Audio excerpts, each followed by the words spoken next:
Try not to be too jealous of my awesomeness, losers.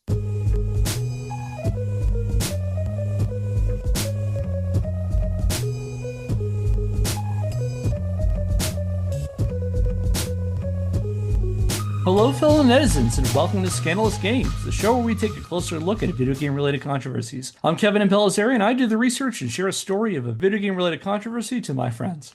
I'm Andy Hunter, a longtime fan of all things Nintendo. I'm Kate. I've been writing software for over 10 years, but not the fun kind. And we're back to talk more about the Real Game Awards. This award show that was, as we learned last time, was created by Craig Skistimas, aka Stuttering Craig, who was one of the founders of Screw Attack, who pivoted in recent years into a political commentator with a decidedly right-of-center bent and decided to leverage his fame into creating a game award show that he claimed was by gamers for gamers. And by gamers, I mean people who would pay him money for his anti-woke video game awards. And we learned about last time some of the people who were associated with this game awards, and not exactly what I would call an A-list of people. One of which we talked about was Kirsha Verstal, who again, like Craig, fancies herself a political and cultural commentator who is,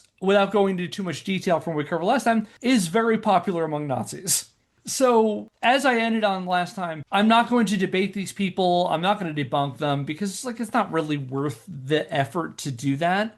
And instead, what I'm going to do is use the Real Game Awards as a jumping off point to talk about some notable controversies within the anti-woke gaming scene and talk about some of the things that they're at least presenting themselves as upset about, and how that manifested then in the Real Game Awards. Because, again, the Real Game Awards sends a lot of signals to that kind of crowd that it is their award show. Not just people who are willing to give Craig money, although that is a very important part of it, giving Craig money to participate in these award shows, but it's also like it's catered specifically to an anti-woke crowd. Right. But you still need the non-paying audience to convince all the marks that it's worth paying Stuttering Craig the money to be in the show. There's like plants in the audience. Oh, it's like an MLM. Like wow, tell me more. I like the way it disrupt things. Yeah. It's just Craig with a mustache. I remember when I got out of college and I was looking for a job, and I got first of all, I don't know if Monster.com is still around, but never put a resume on Monster.com is what I'm going to say. I put my resume on Monster.com and I got cold called once about a job, and I went for the interview, and I used interview and here's air quotes, and it was basically a room of like 30 people in there. It was a sales pitch. It was for a multi-level marketing scheme. And it feels a little bit like that, where it's like the greater issue they're trying to sell you on is that you're going to make tons of money selling, I don't know, insurance or whatever the hell they were trying to get us to sell. And I'll never forget, my dad pulled me aside after I did this interview. He's like, this is probably a scam. Look into this. And I was supposed to do a follow-up interview. Again, huge air quotes, follow-up interview. And they called me because I just bailed on it. I completely skipped on it. And they called me up and I said, I read more about you guys and I don't like what you do. And I don't want to be part of this. And I will never forget what this person said. This must have been 20 years ago almost. Long pause. Was like, okay, have a nice life. And hung up on me. This was a person who was already in too deep and they're pissed off. You got out while the getting was good. Have a nice life. Try not to be too jealous of my awesomeness, losers. Have fun being poor. I'm crushing it here. So I feel like that's a little bit of, I get a little bit of that vibe from the Real Game Awards. But yeah, so let's talk about one of these particular threads that I think is really interesting. This is kind of what makes the Real Game Awards as an interesting topic, as kind of a jumping off point to talk about these other issues. And so the one we're going to talk about today is related to one of their awards they did, which was their award for Worst Game Journalist, which from an award standpoint feels to me like giving an award for the smelliest butt face. Like, we're not often in the worst of things. Like, the Oscars is like the shittiest movie of the year. It doesn't do that. That's the Razzies, but that's the whole deal to Razzies, you know? Yeah. And the Razzies also are, I think, to varying degrees, are agreed to be a little bit tongue-in-cheek. You know, like, they're not presenting themselves as like, this is the true uncensored thoughts that the man doesn't want you to hear. When there would also need to be, a decade or so of the Game Awards, which I don't want for this to hold true for them. But I think also the Razzies have over time shown themselves to not be the best judges of bad movies. Like for every so often there are movies that are legitimately bad and stand the test of time as being bad. But I'm reminded of how the John Carpenter's The Thing was not just nominated for a bunch of Razzies, but won. Specifically Shelley Duvall's performance in The Shining was nominated for a Razzie, and I'm not sure if it won or not, but that sort of thing. So it's like it's not a death sentence for a movie or a performance or something like that. But I sense that they're trying to kill someone's career in the Real Game Awards. So I said it before, but I'm curious who won. So let's talk about that. And if people want to listen to, we've talked not the Razzies directly, but we have talked about a past Lifetime Achievement Award winner for the Razzies, the Golden Raspberry Award, Dr. Uwe Ball, who even wrote a an acceptance speech, which if you want to check out our previous episode on Uwe Ball. But anyway, so yeah, worst game journalist. Craig's financial backers handed the award to former Kotaku writer Alyssa Mercante, who won by an overwhelming majority with a whopping 76% of the votes. Again, remember, people pay to create a category, people pay to nominate candidates, and then people pay to vote. And those people who did that overwhelmingly gave it to Alyssa Mercante. Now, is either of you familiar with Alyssa Mercante? No, I don't think I don't know the name. No, me either.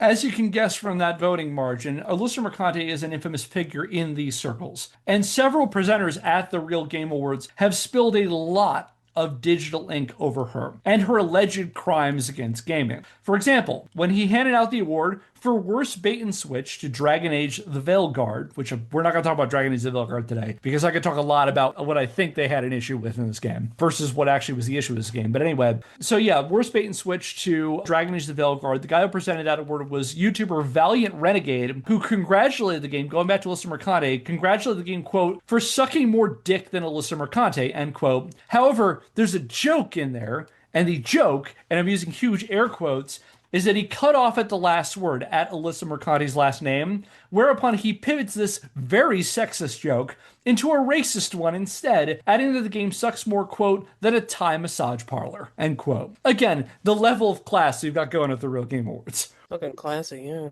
Yeah, right? So that raises the question, why has Alyssa Mercante attracted so much attention from these people? And to answer that, we need to bring in another topic. Sweet Baby Inc. Has anyone here heard of Sweet Baby Inc.? No, I don't think so. No. I may have been able to do a full episode on Sweet Baby, but it's so, I'm gonna be honest, it's so fucking stupid. This is a stupid controversy. It's a very pointless controversy. A lot of people have devoted a lot of attention to this, and it doesn't matter. It's one of those that just actually does not matter. And so I suppose this episode is my episode talking about Sweet Baby Inc. And this is the most I'm going to say about this whole thing. But like my ultimate main idea is this is stupid. This is a really dumb debate. But anyway, so Sweet Baby Inc. Sweet Baby Inc. is a Montreal-based writing consultation company that specializes in video game narratives with a focus on improving representation and inclusion in game stories. They effectively act as work-for-hire script doctors whom a dev team brings into a project to help improve the narrative aspects of their games. Again, they're a script doctoring company, basically. As their website describes, quote, our mission is to tell better, more empathetic stories while diversifying and enriching the video games industry. We aim to make games more engaging, more fun, more meaningful, and more inclusive for everyone, end quote. The company's services include drafting lore, assisting with character development, writing dialogue, offering script punch-ups or revisions, and even providing proofreading. Since their founding in 2018, Sweet Baby Inc. has worked on both major AAA games and indie titles, with their portfolio including the likes of Insomniac's Spider-Man 2, in my opinion, quite a good game, Alan Wake 2, Sable, After Love, Usual June, and God of War Ragnarok. So yeah, what do we think might be the issue they have with this company? I'm assuming that they believe that this is a company that comes in, ignoring the fact that obviously the game developers are the ones who contract and and that they request the services of this company. But they think that this company comes in and adds a lot of quote unquote unnecessary perhaps non-white or non-male characters, and adds a bunch of unnecessary diversity that putting politics into games and ignoring the fact that everything's politics. I guess. Too woke. So yeah, I think you both. Andy gave a much more articulate answer. Andy's answer was way more articulate and like, I appreciate that. My brain just short-circuited it. Too woke.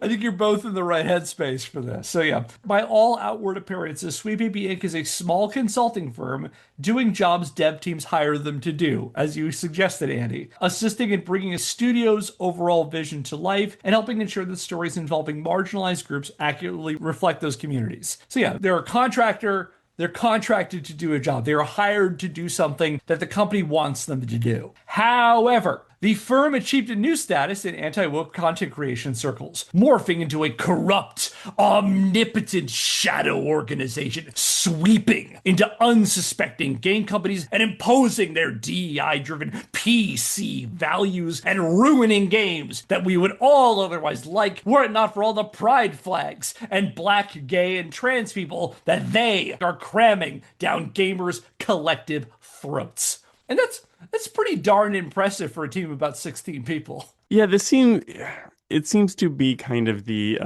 that dual image that some people will have in their minds, or that some conservative people will have in their minds of maybe, left-wing people, that there's simultaneously this cabal that rules the entire world, and also like weak snowflakes who have no power whatsoever, and we're constantly, dominating them. Yeah, I want to say it's from the essay by Umberto Eco called Fascism, which is the idea that in fascism the perceived enemy has to be both infinitely strong and infinitely weak. Yeah. And that you see that a lot in these anti-woke crowds. You saw it in Gamergate before that too, that like, this amorphous cabal is, surreptitiously influencing all of video games, that they're manipulating games, but at the same point, they have all this power and all this influence like Sweet Baby Inc. allegedly has. But they also are incredibly incompetent, incredibly straightforward and blatant about what they're doing and do it all in the open. And so like they are very, very powerful, but they're also very, very dumb. And so they can play this balance of they're both doing all these things, but we are stopping them because we are making people aware of all the obvious things that they do. Yeah. Well, and they're also this all-powerful, unstoppable force, but evidently they're, incredibly fragile, knock you over with a feather the second that they get upset about something. Yeah. They're the worst cabal ever. What kind of conspiracy is this? I feel like there's also a little projection there. I wonder. So yeah, for a certain segment of the angry internet gamer crowd, Sweet Baby Inc. became a symbol of everything they felt was wrong about video games, and they made it their mission to make sure the small company answered for these alleged crimes. Now, early interest in Sweet Baby Inc. in these circles dated to October of 2023, following the releases of Spider-Man 2 and Alan Wake 2, which came out on October the 23rd and October 27th, respectively, with early outrage over SBI's alleged intrusions in gaming stirred up on such dark corners of the internet as 4chan and Kiwi Farms. And I assume we're all familiar with 4chan, but are we familiar with Kiwi Farms? No, I'm not familiar. And as someone who now lives in New Zealand, I'm going to take personal umbrage with whatever they're up to there. I don't want to put you on the spot, Kate, but you were the one who first introduced me to the idea of Kiwi Farms. Do you mind giving a brief introduction to them? Okay, I don't go on Kiwi farms. Okay, let me be clear. I'm not on the farms. Okay, so I'm probably gonna get some of this wrong, but basically I think it's a terrible place where terrible people go to obsess about things that bother them, and that can include human beings, and that can include groups of people. And they can get up to all kinds of really messed up stuff, such as doxing or combing through personal information in an effort to target and harass other human beings. They probably do other stuff too, but it's basically, yeah, it's a nightmare. Again, I don't go on there. I'm familiar with the. They're the fucking elephant graveyard of the internet. We don't go there, you know? Yeah, they're basically a place where people, like, they target people and they basically organize harassment campaigns against them. Typically tend to target people from marginalized groups and people who are already kind of in a spot of getting harassed on the internet. Yeah, I was gonna say, and they target what are known as lol cows, like basically people that they will harass that they know that they will get a reaction from, and overwhelmingly those people end up being marginalized people, people with mental health issues, people with substance issues. There are a number of notable like internet characters who have come out of Kiwi Farms, basically. So yeah, Kiwi Farms is one of the earliest places we see a lot of this attention on Sweet Baby Inc., as well as, 4chan, like basically, the dark corners of the internet, where people are basically, radicalizing each other and trying to organize these very targeted harassment campaigns is where the initial conversations about Sweet Baby Inc. are coming out of. And so it starts in these places, but it grows out of there. So it ramped up significantly in early 2024. I said about like late October, in 2023, you're seeing these start to rise up. But 2024, they're getting a lot louder and a lot more organized. And this is thanks in no small part to a site called Sweet Baby Inc. Detected, a Steam group founded on January the 29th with the express goal of raising awareness of games connected to the company. Again, they're a consultation company, so they have a number of companies that they've worked for in game development. The group's founder of Sweet Baby Inc. Detected was a dude called Kabrutus, who also just happened to be on the Real Game Awards board of directors and presented the award for Worst Game Journalist. So, tying back to these guys. Now, by March, this group, and basically this group did is basically was a curated list of games that allegedly were connected to Sweet Baby Inc. By March, Kabrutus' group had attracted over 100,000 members who took to the discussion boards to rail against alleged censorship, wokeness, and pandering to minorities, as well as SBI and other so-called cancer companies forcing their identity politics on gamers. And to the absolute surprise of no one, it also quickly devolved into a veritable cesspool of racism, homophobia, and anti-Semitism, to the point that one of the most active threads from a March the 5th, 2024 capture of the site was titled, quote, "This isn't a hate group, stop trying to turn it into one," end quote. Valve removed the group from Steam on March the 7th. However, similar communities took its place, and Kabrutus formed another iteration of the group with the same name, which has over 478,000 followers as of this recording. Well, I'm still thinking about the like one person saying this isn't a hate group, stop trying to turn it into one. Was that like they were reacting to like they legitimately believed, that there were things to have grievances over, and then they were upset that new people were coming in and just co-opting it to be just more overtly a hate group without even the veil of legitimate media criticism? Or is it that they were just a true believer in this and they were like, hey, outsiders, stop, deliberately misconstruing us as a hate group? Do you know what that context was? That I do not know. I do know that a perusal of some of the threads from there were insinuating things like people were bringing up like anti-Semitic comments and we're bringing up racist comments. And like, let's be honest, a lot of this has its roots in racism and sexism and homophobia. If you were complaining about a brown character in a game, a queer character in a game, chances are it's coming from a level of this kind of character does not belong in this game. And again, looking over the list of games that appeared in these kind of lists, there's another list I'll bring up in a minute, that the very existence of these types of people in a game is enough to put them on their radar. So you would make the argument that what they would like to see, if we're taking this to the furthest extreme, they would like to see the eradication of characters they don't like in any video game, basically. No black characters, no queer characters, nothing, none of that. And so it's not hard for there to be some people in that community who advocate that more, for lack of a better term, in more extreme ways than the other, and say maybe we shouldn't have black people, anywhere, or queer people anywhere, Yeah, like step one is get them out of our games, and step two is maybe get them out of our real lives. Yeah, maybe they have some kind of solution that is maybe final, maybe an end solution. It's the old saying about a Nazi bar where it's like, if you go in a bar and you maybe have a friend or guy who brings in a Nazi, and maybe he is accepting of this Nazi in here, and eventually that Nazi will bring in other Nazis. And if you don't do anything about it, eventually it becomes a Nazi bar, Yeah. This is in terms of Steam groups, this is the Nazi bar, Yeah.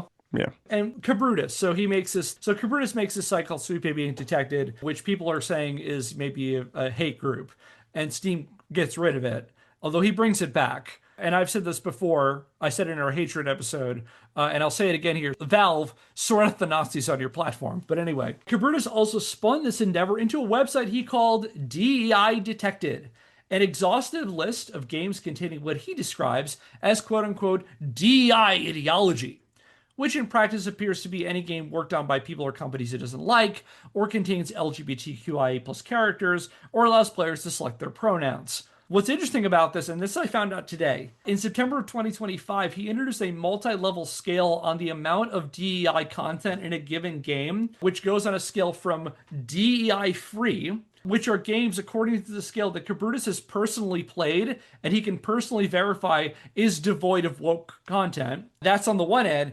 And it goes on levels. Level 1, Level 2, Level 3. Level 3, which is, of course, the nastiest level, according to Kabrutis, he describes as, quote, they don't shy away from being extremely daring with their political messaging, openly attempting to indoctrinate players by pushing specific narratives designed to influence opinions and perceptions, especially harmful to kids. The brainwashing code is real in these ones, end quote.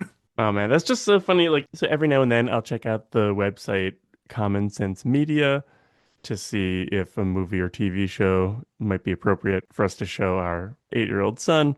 And so it's just so funny to me to think about like creating like, man, that's a good system, but measuring like amount of violence and or curse words or sexual content for kids, like that's a waste of that methodology. What I need to do is apply this methodology to how many like non-white dudes are in this. And then it also makes me wonder, like, well, what are the criteria? Like World War II shooters, are they considered woke because it involves killing a bunch of Nazis? Or do they still nominally agree that like yes, yeah. Nazis are bad. We will accept nearly every talking point Nazis have, but we draw the line at actually accepting the word Nazis. Wolfenstein 2, The New Colossus is woke, not the least of which is the fact that you kill a lot of Nazis.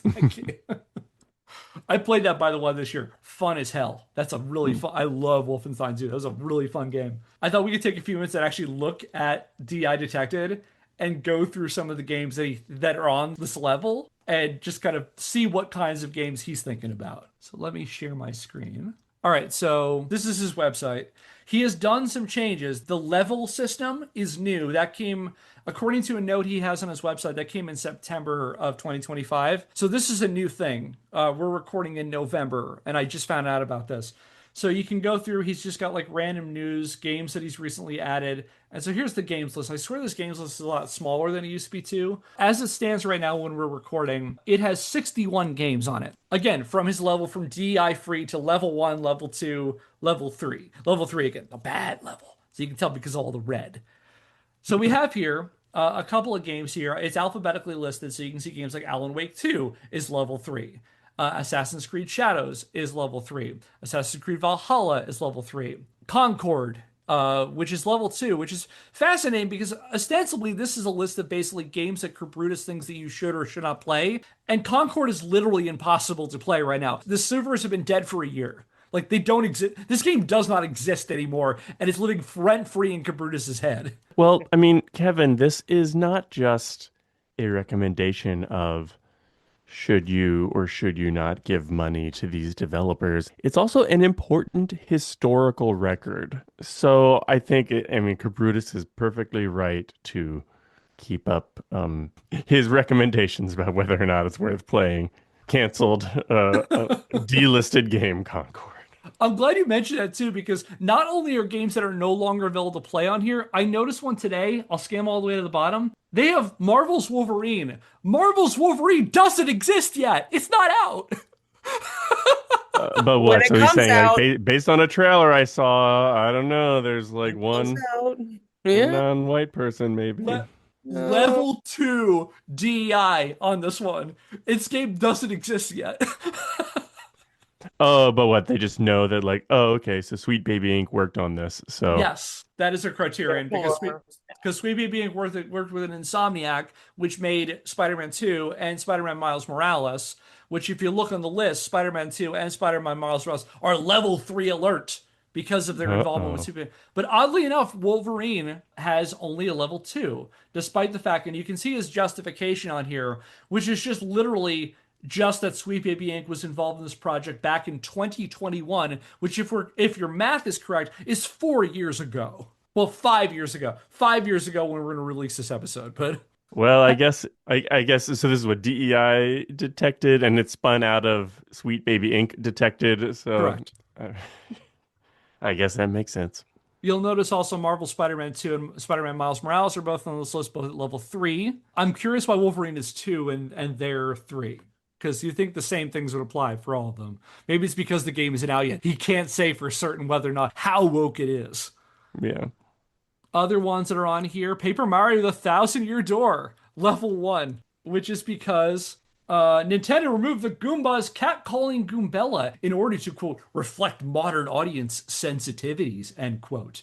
So it sounds like they changed a little bit of dialogue in the game, and that's it. That's literally it. Too woke. Yeah.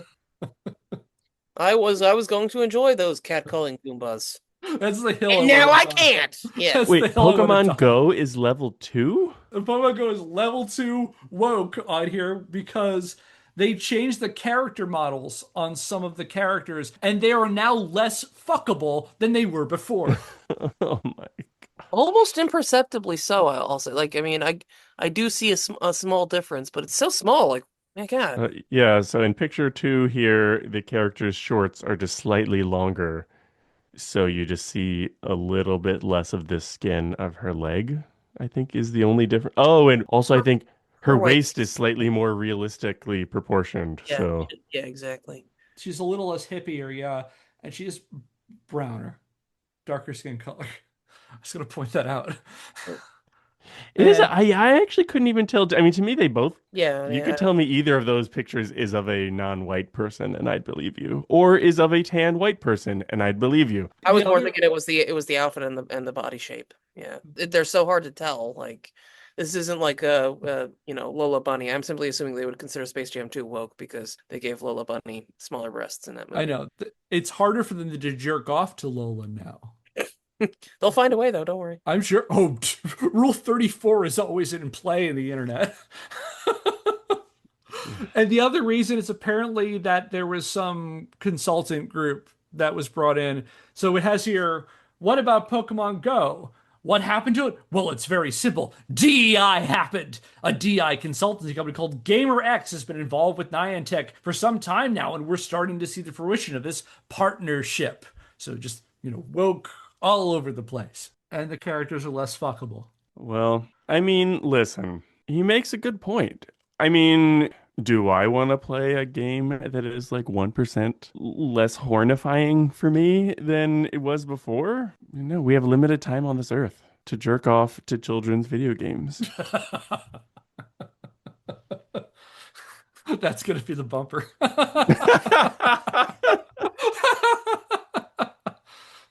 Yeah, some of these are silly too. Like the Elden Ring is on here, and I single it out because I love Elden Ring. Very excellent game. He's upset about this because the game in the character creation, which you will see literally once, and then will never see again for the entirety of your playthrough. And I put in about 150 hours into Elden Ring when I beat it the first time, because at the character creation screen, instead of saying male and female body types, there's body A and body B. One more traditionally quote unquote masculine, the other one traditionally more quote unquote feminine, and most that you're never going to see again, depending on the armor, if you select armor during your thing. That ruins the entire experience of Elden Ring. This one little change just absolutely ruins the whole thing. And Cabrutus wants to make sure that, maybe you shouldn't play this game. Well, I mean, everybody needs a hobby. I guess this is what Cabrutus needs to do to feel as though their life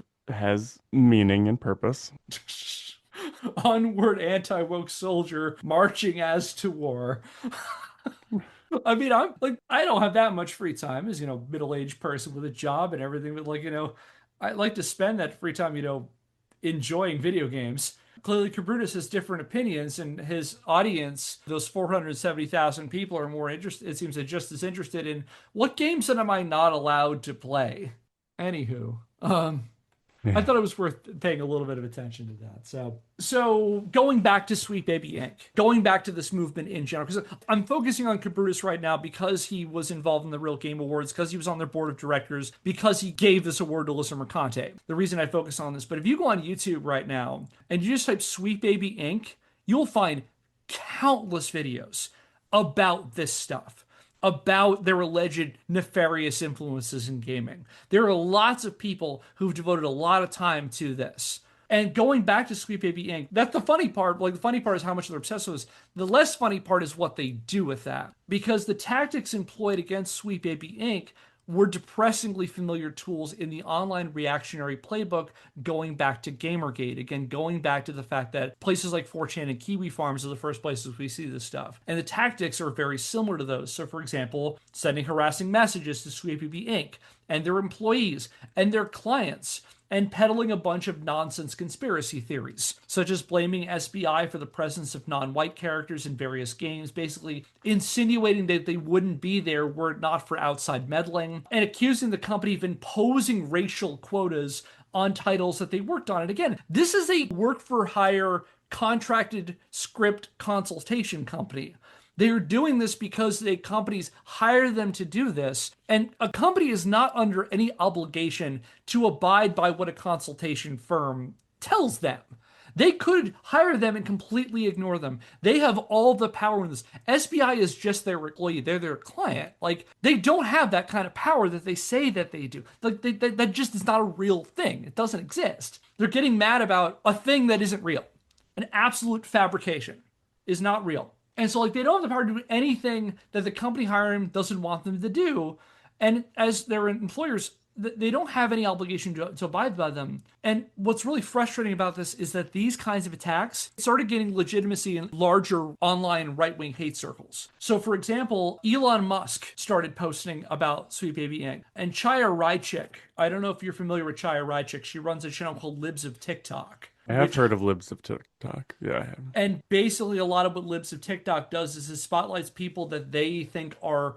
It's basically spotlighting people so that they can be harassed and basically broadcasting them to their audience and leaving them to do what they will with it. And so the likes of Elon Musk and Libs of TikTok start signal boosting the Sweet Baby Inc. freakout, the harassment of Sweet Baby Inc. And its similarity in the tone and tenor to the online assaults against journalists, critics, and marginalized people in the game community back in 2014 led some observers to label the attacks against Sweet Baby Inc. as a new iteration of Gamergate. Some people have been calling it Gamergate 2.0 or Gamergate 2. I think that comparison is very apt. I wonder if it's more appropriate to look at it as like that Gamergate just never quite stopped, and that this is it's just continued, and like maybe it's morphed a bit and ebbed and flowed, and for a little while some of the big Gamergate people were instead very concerned with being in MAGA or something instead. But just because something maybe like has stopped dominating the mainstream conversation doesn't mean it's like, core believers ever really went away and stopped, Yeah, I think you're right, Andy. I think that as someone who's paid attention to this a bunch, Gamergate never went away. And I think that one of the things that, like, if we're to, pull the lens a little further away to the Real Game Awards and these folks who were involved with it, one thing I think happened out of Gamergate is that people realized that there was an audience that they could, not just radicalize. Like, you have like your Steve Bannon, your Milo Yiannopoulos, Breitbart types who realize that they can indoctrinate gamers into these larger culture war issues and turn them into kind of more the sort of the far right and what can be known as the alt-right of the future.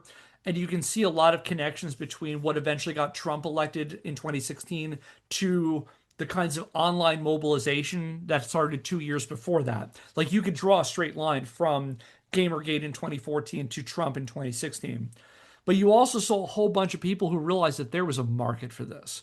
There was an audience for this. And all I need to do is just pander to culture war points, and people will flock to me. People will consume my channel, will buy my merch, will give me ad revenue. Like, I think that there was a segment of people who realized that there was a business in this. And you see a lot of these people in real game. Like, that's what Craig is doing. Craig is ultimately, he capitalized on a market of people that if you just keep riling them up. And again, going back to, we talked about it, like the fascism idea that the woke mob is, infinitely strong and infinitely weak. We need to fight them. We can never defeat them because then the money dries up. We're always going to get this close. It's like a Saturday morning cartoon. We're going to always get this close to defeating the enemy, and they're going to come back next week with another thing. I'm going to get you next time, anti-woke gadget. And like, so every time they need to tease to their audience that there's a new crisis, there's a new war to be fought. And all you need to do is stay tuned, keep watching me. And there's just, the internet is rife with these people. And like the Real Game Awards lineup is a good example of that, but it's of course not the only ones. And it's gone beyond video games too, to other forms of media. Like there's those segments of the internet who like, they obsess over every Marvel movie, every Star Wars movie, and say how woke it is and whatever politics they're forcing on. And it's not a coincidence that those are also the biggest movies on the planet right now. They know that they're capitalizing on a large audience. They know that the algorithm will pick up, I'm going to talk about how the latest Marvel movie is woke, while at the same point, we're marketing the next Marvel movie. And so, like, there's, of course, an ideological part of this, but there's also very clearly a financial part of this, too. And in a minute, we're going to talk about an example of someone like that. But, like, there's definitely that. And, like, I think you're right. Like, Gamergate never truly ended for these people, and they don't want it to end. They want the war to continue because they can continue to get audiences in front of them so long as the perceive it exists. Going back to the whole business of lolcows, and I think that this is, this is relevant maybe, is people will obsessively pick at and harass and poke at and obsess over and talk about lolcows till the cows come home, if you'll pardon the expression. The one thing that can make people stop obsessing over a lolcow is what, Kevin? You and I have talked about this offline. Oh yeah, infighting. No, sorry, no. Oh, if they stop giving you content and you just ignore them for a while, people get bored and they move on. Yeah, right, exactly. So if a lolcow just stops generating content, stops posting, stops commenting, stops subtweeting, stops giving you giving you stuff to react to. And likewise, on the flip side, if there are people who are kind of considered lolcows, who people are like, they really should just stop, then reactors and people who are following them also should just stop. There's that expression like, take your wind out of their sails, sort of thing. And I think that that's kind of the thing, is like, what you're talking about is like, these folks don't want to solve a problem. They want to stay mad. They want something to talk about, to obsess over. It's habitual at this point. And they want their audiences to stay mad. Like, I'm wavering back and forth of whether or not, I mentioned this in the last episode, whether or not the people who were like Real Game Awards people, these content creators, actually believe what they're saying. I think it doesn't matter ultimately, because the outcome is the same, whether or not they believe in it.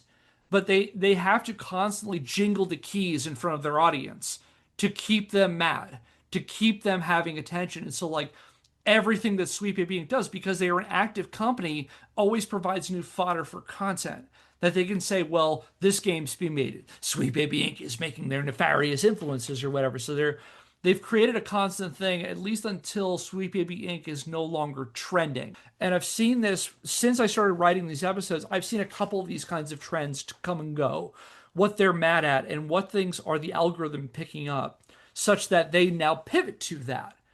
And that's the other thing, is like, they will not just put out one video about this. They'll put out a dozen videos. They will milk this thing till it's dry. They'll get every last bit of engagement out of it that they can. I'd like to think that one of the things that separates me from people like these is like, I may focus on a comment. We're doing one Sweet Baby Inc. I'm going to do one Sweet Baby Inc. And I'm never going to probably talk about this again. A person who's trying to make an inroad into this audience would find a wedge issue like that, like Sweet Baby Inc., like Alyssa Mercante, who we're going to go back to in a second, and will constantly put them in front of viewers' eyes, constantly remind them of things, constantly claim that there are new developments and new updates in this, and keep them on the line for as long as this is profitable. And then when the next thing comes, we'll go to that, basically, it's a constant effort of jingling keys in front of your audiences. I would say that, again, they're either the people making this believe in this whole thing, and that's bad, it's not good, or they're grifters and are doing this to pander to their audiences. And that's not good either. But yeah, we begin to see the Gamergate thing never truly ended. You're right, Andy. And it continues throughout all of these fights that have happened ever since. And this is also a weird kind of like, this is the last thing I'll say about it. There's also a weird kind of like feeling like they missed the boat on Gamergate, because Gamergate was over 10 years ago, that people in this crowd are like, I wish I was part of that. I wish I was on the front lines. And we need to make our own. There's actually a really interesting book that was written about the Spanish-American War. I promise this is relevant. That tried to argue, if I can find the name, I'll put it in the notes, but that tried to make the argument that basically the generation that grew up during the Spanish-American War, so that their parents fought the Civil War and saw all the things that came of that and wanted some of that valor and didn't have it.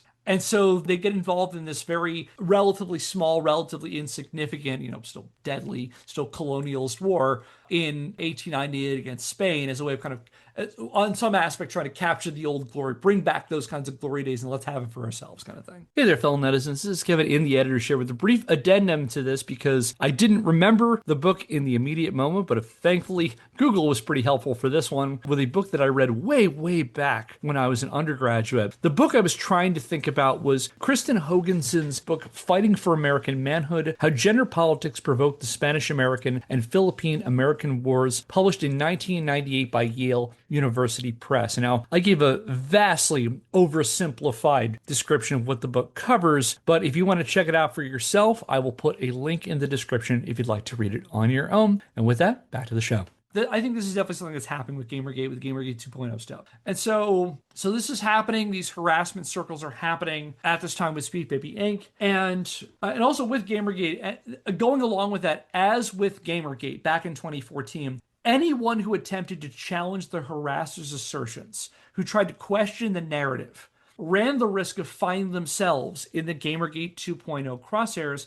And Alyssa Mercante, the winner of the worst game journalist at the Real Game Awards, is a case in point. Mercante was a senior editor for Kotaku, and Kotaku is a gaming news site that has acted as a rallying point for hatred among the anti-woke gaming crowd going back to Gamergate. So, for example, the most prominent pro-Gamergate subreddit right now is called r/Kotaku in Action. On March the 6th, 2024, the site Kotaku published an article by Mercante on the Sweet Baby Inc. internet freakout, where she attempted to debunk the accusations that SBI was some shadowy cabal forcing their woke politics on poor, unsuspecting, publicly traded companies, who then in turn imposed them on gamers in an article titled, Sweet Baby Inc. Doesn't Do What Some Gamers Think It Does, and basically made the arguments that I have made for the last few minutes. And a bunch of folks in the anti-woke gamer crowd came across this article and resolved to do everything in their power to ruin Alyssa Mercante's life. This is not unlike what happened in Gamergate. There were a bunch of these kinds of articles that tried to address what Gamergate was allegedly upset about, and a bunch of those people that ended up becoming targets of Gamergate harassment. Yeah, it really seems like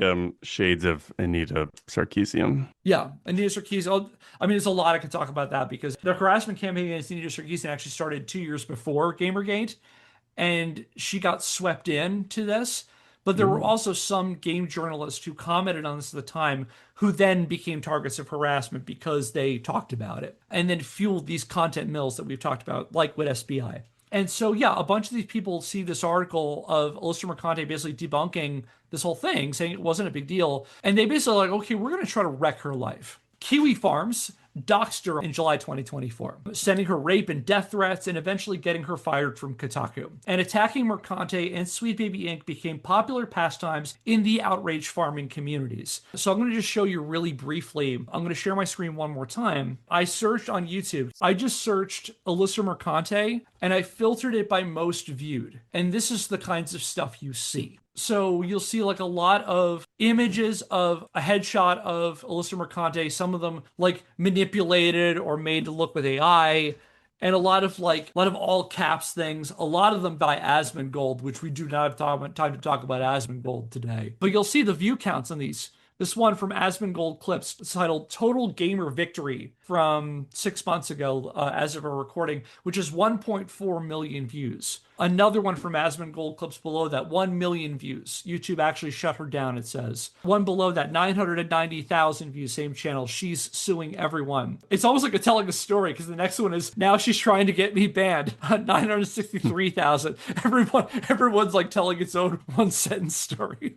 She responded after that 890,000 views, all these Asmongold clips. Next one, Alyssa Mercante, criticism not welcome, 284,000 views. It's a Gundam, who was another presenter at the Real Game Awards, 229,000 views. Kotaku journalist Alyssa Mercante is hunting YouTubers, the Gamergate 2 Chronicles. Nerdrotic Daily was not at the Real Game Awards, but their people at Nerdrotic have been on Stuttering Craig's podcast. 221,000 views. She's back. Internet lolcal Alyssa Mercante speaks out on the Acolyte's downfall, and so on and so forth. I could go on and on and on. People have made a lot of content and have capitalized on a lot of views based on just harassing Alyssa Mercante. Man, I have to assume that people who dedicate so much of their time to, well, I don't know. I was going to say that I assume that people who dedicate so much of their time to just, harming somebody else's life, like not doing anything to improve their own, but just let me make somebody else's life worse. My initial assumption is that they don't have much going on in their own life that's worth focusing on. But I know that that's not entirely true. Like, internet trolls can be people who in real life sometimes can just seem like well-adjusted people who have stuff they're not interested in real life, though, right? Like, what's that expression? Yeah. We make the time for what's important to us, and for everything else, we make an excuse. Like, they Yeah. might be sitting on the internet for hours at a time, just fuming about this while neglecting things that you or I might consider important, right? Like, your kid needs help with their math homework, or, it's your partner's birthday tomorrow. Shouldn't you be planning for it? And, like, I'm totally projecting, but, like, I think you're right. It's like, and we said this in the last episode, like, this seems like these are people who have, like, a lot of time on their hands to just get angry about stuff. And I think that part of that is true. Is like, you might turn to this because you got nothing else and you're looking for something to engage with.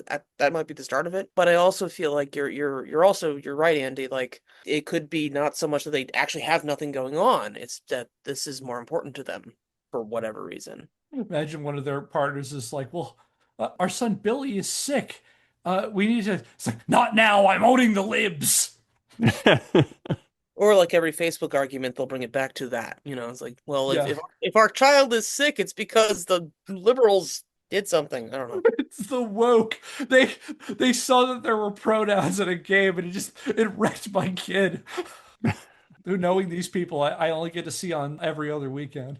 Hey, I don't know. Maybe my kid is sick because somebody was of the other gender but pretending to be my child's gender and went into the bathroom at the same time as them. Somebody gave their pronouns in a class that my kid was in, and now he's sick. Son, what's wrong with you? Body type B. Son is a gendered term. Damn you, FromSoft! All right, so yeah, that was fun. I liked that. So yeah, a lot of this content about Alyssa Mercante, about Sweet Baby Yang. I mentioned a few of them. We do not have time to talk about Asmongold. He's one of the big content creators in gaming streaming right now. He's kind of an odious person. And the only thing I will tell you is, if you want to get a sense of this kind of person, Google search Asmongold's alarm clock. Do that on your own time. Yeah, or I think I'll skip it. I don't know. Sounds to me like it's not worth looking into, maybe. No, we're good.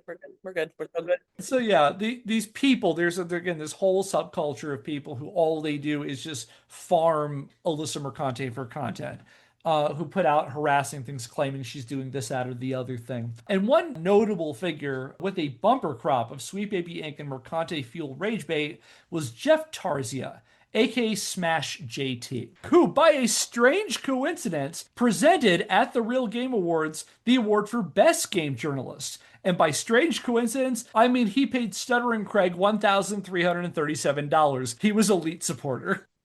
Who was the best journalist? Was it himself? It was another YouTube person. I can look it up. Okay. Elon Musk. Oh god. No. Oh, they would love that. Best video game journalist was someone called Savvy. I'd never heard of him. Hmm. The nominees were John F. Trent, never heard of him. Endymion, I've never heard of them. And that Nazi person, Kersha, from last time. Yeah, so it's got Smash JT presents the award for Best Game Journalist, which, if I were to speculate, it's not a coincidence that he also paid Stuttering Craig $1,300 to be at that elite supporter level. Was not the only person that day who was announced as elite supporter who presented. So there you go. Prior to his online career, Smash JT had worked in the industry. He'd worked in the video games industry as a QA developer and a customer service representative at Sony, where he reportedly worked on EverQuest before pivoting into college recruiting. This included a stint at DeVry, a for-profit degree mill that in 2016 had to pay out a $100 million settlement after the Federal Trade Commission determined that they had deliberately misled prospective students about the potential employment and earning potential of a DeVry degree, effectively tricking people into taking out millions of dollars in student loans for a garbage degree from a fake college. Now, I can't say that was Jeff's fault, but I can't not say that either. You know what, Kevin, I am proud of the journalistic integrity you displayed just now and your strict adherence to what you truthfully could or could not say. I'm only saying what happened at DeVry in terms of their recruiting fraud at the same time that Smash JT was a recruiter for It sounds DeVry. pretty woke. I don't know, man. You sound pretty. Oh, you want me to put my conspiracy theory hat on? I found that out because Jeff Charzia had his LinkedIn profile on, and I found it. I went back to recheck it a few months ago, and it was gone. So clearly he had taken down his LinkedIn profile. I'm not insinuating everything. I just found that very interesting. And it might have something to do with the thing I'm about to talk about in a second. Oh, I would assume it was just because he's like, well, I'm making enough money now from these YouTube grift stuff that I don't ever need a LinkedIn profile again to get like a real office job. I hit it big. But yeah, so anyway, in 2017, Tarzia started posting on YouTube, where he tried to set himself up as a gaming influencer, with a lot of his early content focusing on hardware and software reviews, top 10 lists, and tips and tricks for trending games. However, over time, he started leaning more into current events commentary, with a heavy focus on gaming and YouTube controversies. And looking at his output over the years, you can clearly see he was thirsty to go viral, putting out tons of videos, hammering at different recent issues, all with clickbaity headlines and those, in my opinion, annoying Mr. Beast style thumbnails with a lot of reactionary text, alongside photoshopped or AI generated people looking shocked or upset. All this, in my opinion, points to throwing a bunch of content at the YouTube algorithm hoping something would stick. And I think it also explains why he would throw money at Stuttering Craig for some exposure. And in March 2024, he finally found his algorithm-friendly cash cows in Sweet Baby Inc. and Alyssa Mercante coverage, putting out countless articles, videos, and social media posts on her to an obsessive degree. He also added a new section to his website called Kotaku Detected, a curated list of gaming personalities affiliated with the site and/or Mercante, and in my opinion, effectively creating a handy who's who of potential targets of anti-woke harassment. So like, here are a bunch of people that are what's wrong with gaming. Let's get them out of gaming is the way you might draw a line to, you know? He also launched a change.org petition to permanently shut down Kotaku because GamerGate people really hate censorship. Every accusation is an admission. Like, they can literally just not pay attention to Kotaku. Like, you can even make the argument that Kotaku is not that relevant anymore. It's certainly not as relevant as it used to be. And it's definitely becoming less so with the fact that it's under new corporate ownership, which bought out Kotaku, or I think it bought out the company above Kotaku, and cleared out a lot of their editorial and writing staff. So you could argue that Kotaku is less relevant and is going more towards algorithm-friendly stuff and trending stuff. It has nothing to do with, like, you kind of don't need to pay attention to Kotaku anymore, but it is a signal for the old school GamerGate folks. Basically, it's a standard that you can point to, and it kind of doesn't matter whether or not Kotaku is actually relevant for that anymore. But yeah, in terms of this content that Tarzia, Smash JT is putting out, it got so bad, the amount of stuff he's putting out about Mercante, that on December the 11th, 2024, Alyssa Mercante sued him in the Eastern District of New York on 5 counts, including defamation, harassment, and stochastic terrorism, with Alyssa accusing Tarzia of stoking online hate against her and exploiting that digital vitriol for greater online engagement. Mercante noted that at the time of the filing, Smash JT had put out over 50 YouTube videos exclusively dedicated to her. Mm. It is always good when, or it's always nice to see when one of the victims of like an online harassment campaign has either the emotional fortitude to put themselves through a trial, and also the financial ability to take some of these people to court and hold them to account. And that said, I'm not trying to shame anybody who, for one reason or another, is not in a position to do that as a victim of harassment, but I always like to see it when it happens. Yeah, there are plenty of people who don't feel comfortable or safe to do these kinds of things and know that it's opening themselves up to escalated harassment. And it's funny we mentioned that because yeah, Jeff handled the filing about as well as you can expect, turning it into another source of grist for the content mill. No doubt against the advice of his lawyers, I would assume, who probably would say, all right, well, one great thing you can do right now is just never publicly mention her name until this lawsuit is figured out. Yeah, like it kind of just supports Alyssa's argument if you just keep posting about this. And yeah, I'm sure he may be using some of that YouTube money to, pay lawyers. And I'm not a lawyer. I've been pretty clear about that, but probably the first thing I would tell my client, shut the fuck up. Don't talk about this anymore. Hey, let's not talk about Alyssa a little bit, eh? Let's at least wait till this is over. But again, going back to the lolcow thing, these people can't help themselves. It's like, this is what I do every day. If I don't do this, what do I do? It's like asking somebody to stop breathing, you know? But money. Yeah, I would imagine that could be maybe also a rude awakening moment. Like, hey, you need to stop, talking about this person publicly while you're in the middle of a lawsuit from them. Like, well, but if I stop doing that, people stop paying attention to me, and then I need to put up my problematic LinkedIn profile again to try to get a real job. And they are going to ask me about that gap in my resume. So if I were to put my tinfoil hat on for a second, I think that one of those things might be that he wanted to go dark on LinkedIn because of his legal. I have nothing to back that up on. I have absolutely no basis on that. It's only me speculating. But I found that very interesting that I was able to find it at one point and then I wasn't able to find it. Now, at that point, the lawsuit had been filed, but I only learned about Jeff Tarzian about when I started researching the Real Game Awards, which was about in early February. So sometime between then and a couple of months ago, he took it down. So take from that what you will. But yeah, and again, free legal advice from Scandalous Games from a whole bunch of non-lawyers. If but you're but at least one person who often falsely claims to be a lawyer. Yeah. So at least one pretend lawyer amongst us. Maybe if you're involved in a suit like this, don't publicly broadcast everything you're thinking about it. Like, go quiet on it for a little while. And I'm not just saying that for Smash JT. I could talk about Carl Jobst as someone who I generally agree with on things and generally like. Carl Jobst was sued by Billy Mitchell for defamation. And he basically just put out videos constantly about how Billy was failing and all of his attorneys were doing terrible things and Billy is lying in court and all this stuff. And then Carl lost. So if you were just following Carl Jobst, you would think that this was an embarrassing lawsuit against him and that it was going to be easily thrown out and Billy Mitchell was going to have to pay him a whole bunch of money. And then he lost and had to pay a whole bunch of money to Billy Mitchell. So I'm saying this in general. Like, if you're involved in these kind of legal things, maybe don't broadcast it as much. Keep it quiet, It might be in your best interest to do that. I mean, part of the reason Carl is doing it, probably the same reason that Smash JT is doing this, is because if you make this public, you could maybe have people funnel money into your legal defense or, your attorneys.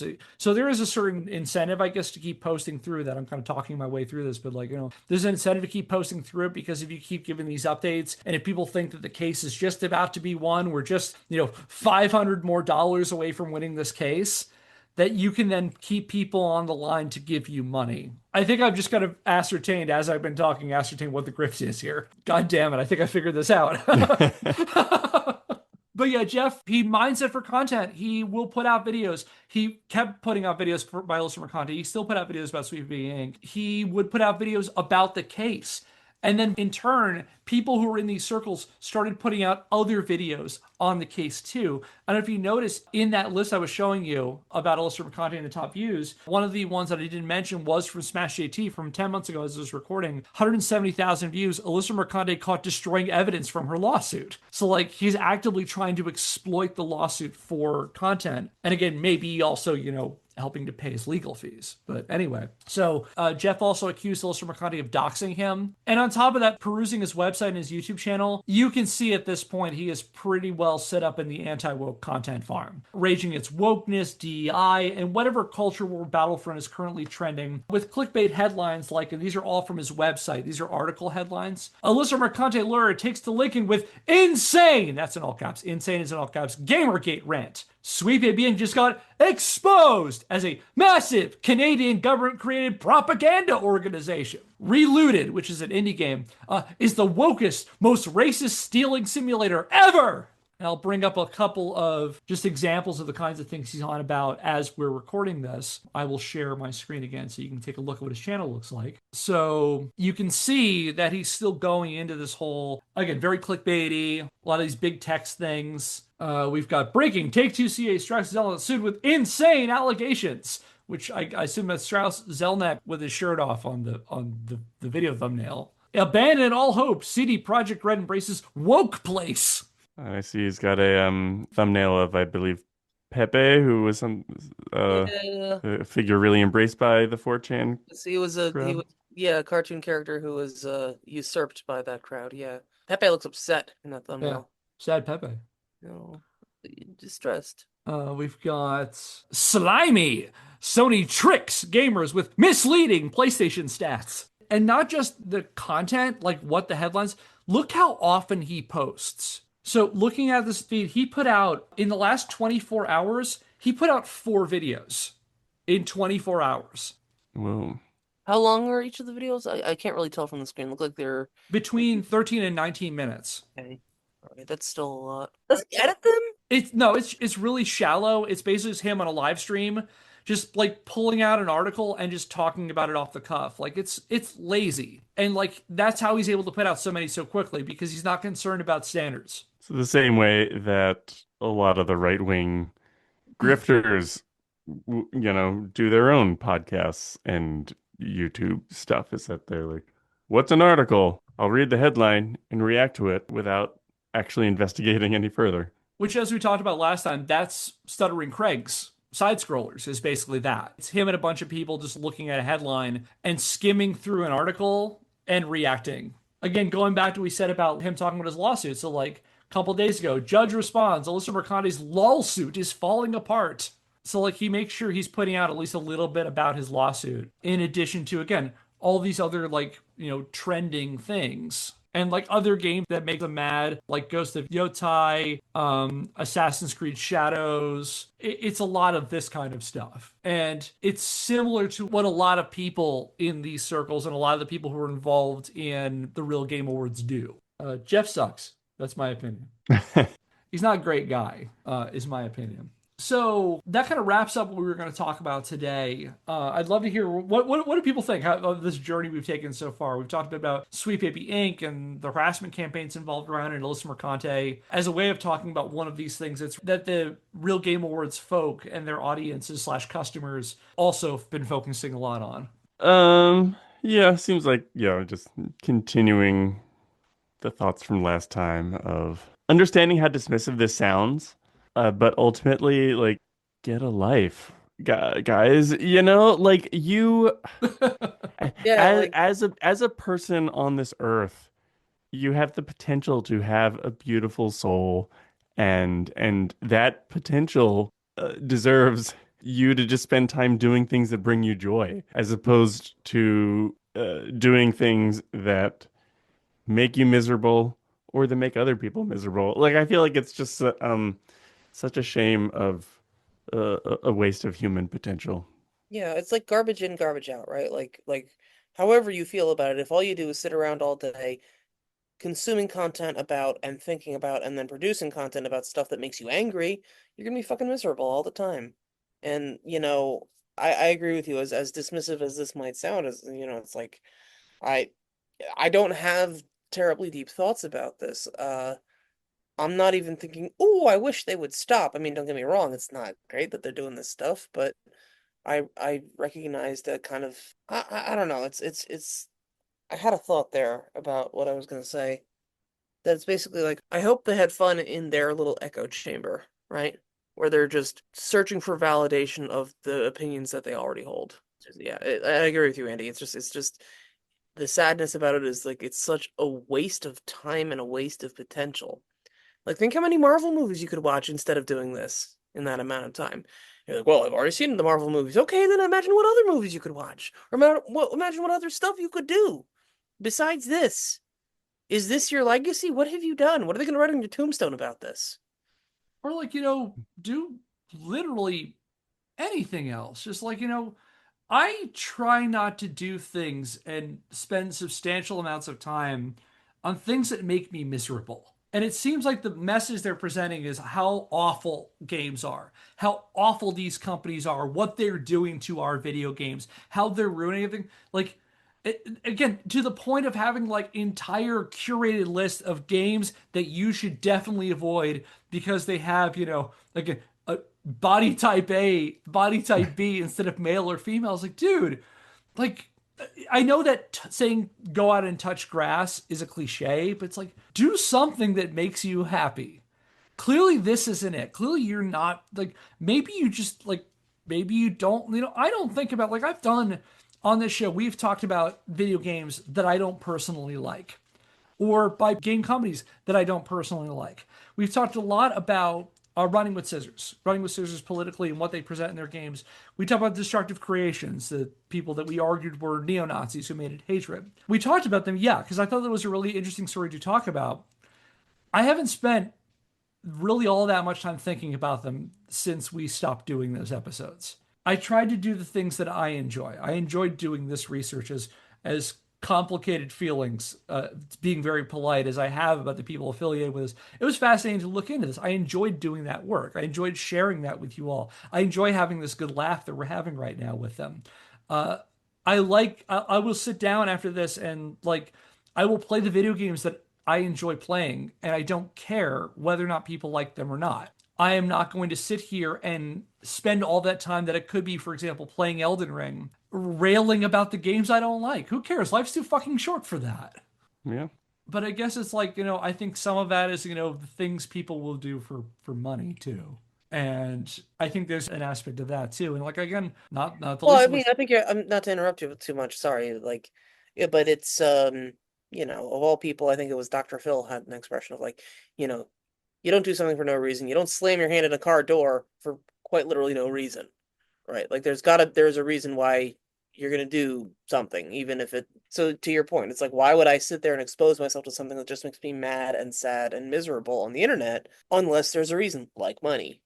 Or not even just like money. They like money, I think is yes, there's a big chunk of it for that, but also maybe it's to feel a part of something, to feel like you're part of a community, to feel morally superior to people, stuff like that. I think those are really great points too with that. People belong, they're hating together, I guess it's like their equivalent of like watching a bad movie together, But I mean, I'll watch a Rift Tracks or a Misty and laugh along with the audience, whereas it seems a lot of part of the appeal is getting really, really angry. Well, Which, yeah, and again, like going back to the whole feelings of moral superiority, again, going back to lolcows, one of the reasons that people will criticize lolcows often in general is that there's a feeling of being better than them, right? yeah, I think that's a good point there too. And I don't know, there's the old saying that resentment is drinking poison and hoping someone else dies. That's what I think about with this. And like, I guess all of this is we're going to take any kind of lesson from this. Do what makes you happy. If you like playing video games, play the video games you like. If you like watching movies, watch the movies you like. If you like listening to podcasts, listen to the podcasts you like, and hopefully this is one of them.